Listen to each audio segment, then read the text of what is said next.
आषाढ़ मास कृष्ण पक्ष की एकादशी योगिनी एकादशी कहलाती है। ये योगिनी एकादशी विशेष पुण्य देने वाली होती है।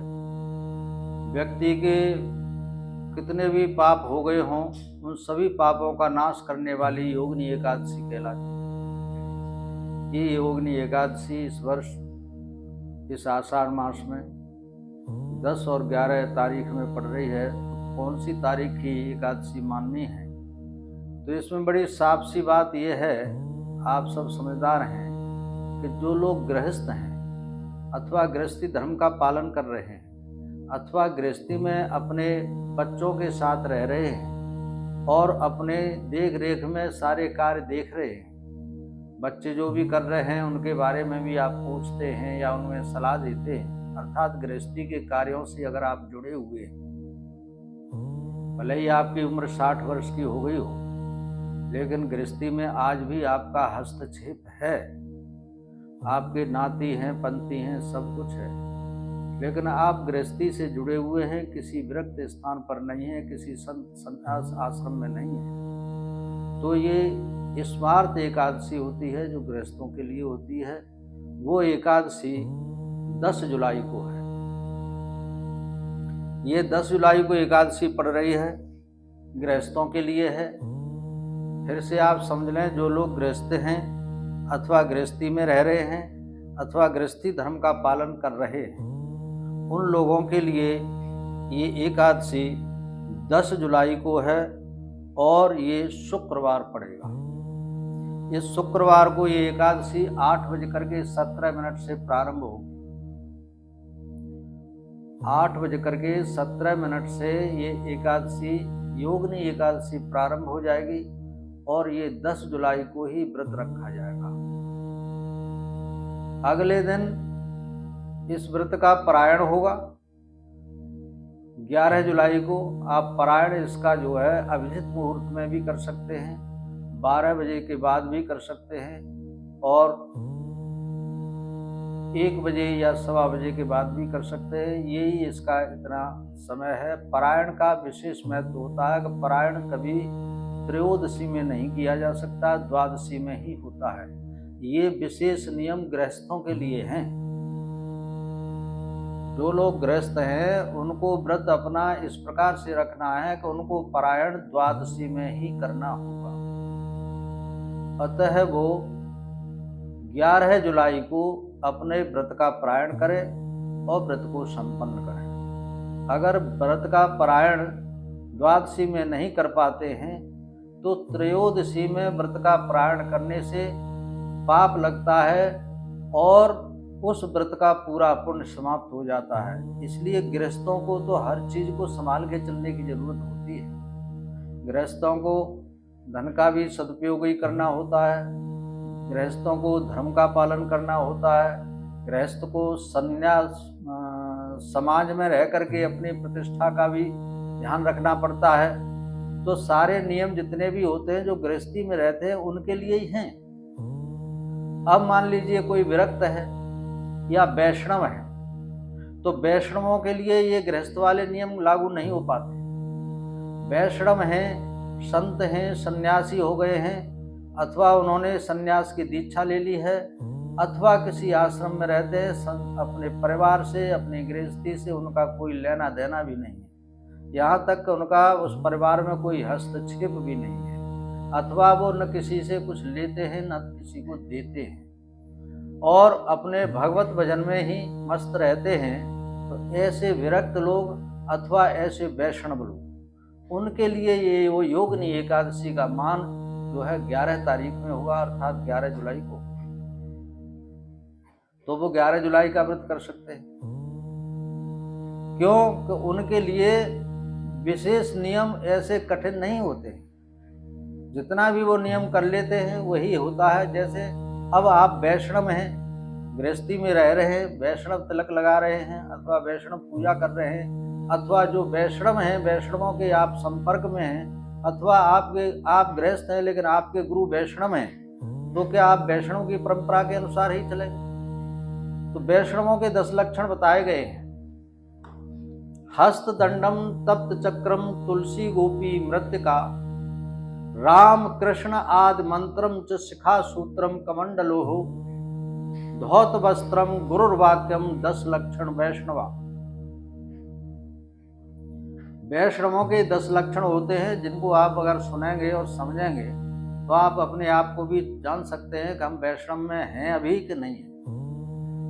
वो 10 लक्षण आप पुनः आप मैं उसको आप समझाता हूं कि हस्तदंडम, यदि आप दंडधारी हैं, दंडी हैं, आपने देखा होगा बहुत से महात्मा आप अपना दंड साधे हुए रहते हैं और कंधे पर दंड रखते हैं और दंड की पूजा करते हैं, अर्थात वो दंडी स्वामी हैं। तो हस्तदंडम, अगर आप दंड की साधना करते हैं आप वैष्णव हैं। तप्त चक्रम, तप्त चक्र कहते हैं, चक्र मीन्स रोटी, तप्त माने गरम। आप जब भी भोजन करते हैं तब गरम भोजन करते हैं। हस्तदंडम तप्त चक्रम तुलसी गोपी मृत्तिका, कंठी तुलसी कंठी। गोपी कहते हैं चंदन को। आपका मस्तक चंदन युक्त हो, चंदन से आपका मस्तक शोभा दे रहा हो। मृत्तिका, आप शौच इत्यादि के लिए जाते हैं, लघुशंका के लिए जाते हैं तो आप मिट्टी स्पर्श करते हैं, हाथ से जल शुद्धिकरण करते हैं जल से।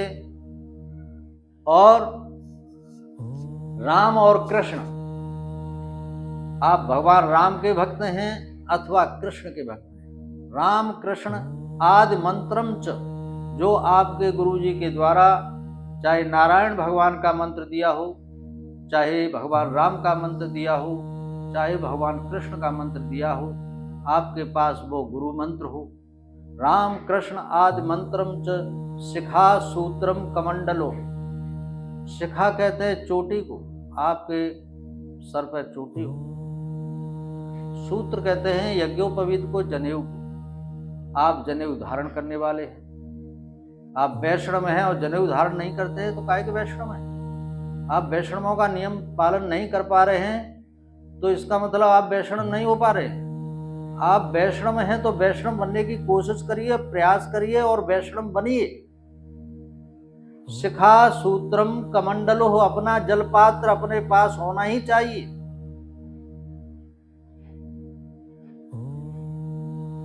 द्योत वस्त्रम अथवा श्वेत वस्त्रम गुरुर्वाक्यम, आपकी अपनी अपनी स्पेशल वेशभूषा होनी चाहिए, आपके सफेद वस्त्र होने चाहिए। और गुरु की आज्ञा का अक्षर से पालन करना। यदि आपके गुरु ने जो भी आज्ञा दी है आपको नियम करने के लिए, साधना करने के लिए दीक्षा दी है, मंत्र दिया है, उसका अक्षर से पालन करते हैं तो आप गुरु भक्त हैं, गुरु की आज्ञा का पालन करने वाले हैं। तो ये 10 लक्षण जो है वैष्णवों के हैं।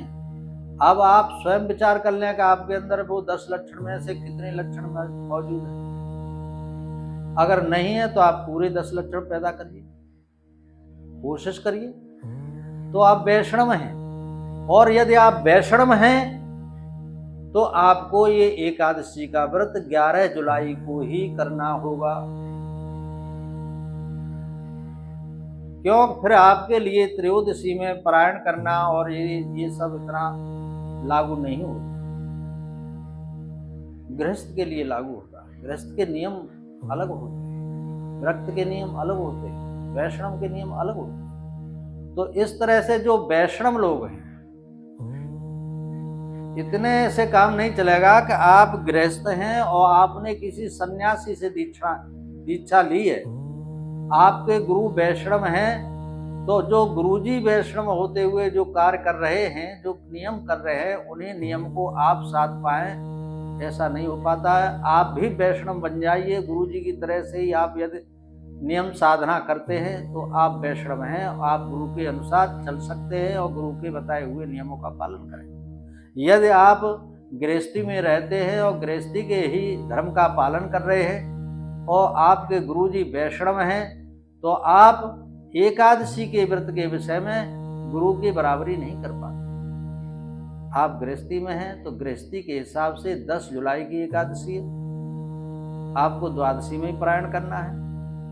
आप व्रत हैं, आप वैष्णव हैं और वैष्णव से ही दीक्षा प्राप्त की है तो आप 11 जुलाई को योगिनी एकादशी का व्रत करें और अगले दिन इसका समापन करके इसका पारायण करेंगे।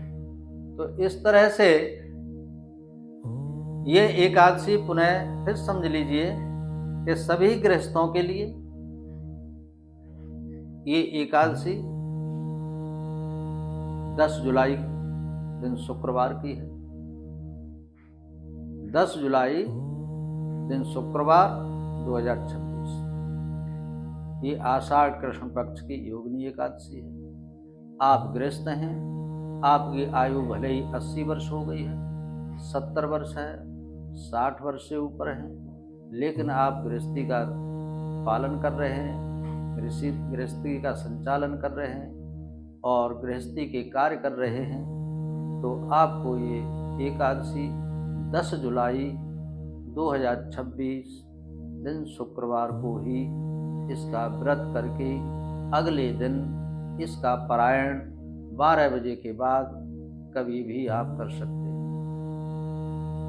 एक बात, यदि आप वैष्णव हैं तो ये योगिनी एकादशी का व्रत आप 11 जुलाई को करेंगे और 11 जुलाई को पूरा व्रत करने के बाद में इसका आप अपने नियमानुसार अपने धर्म संप्रदाय के हिसाब से आप इसका पारायण करेंगे। इस तरह से ये एकादशी का व्रत आप लोग कर सकते हैं।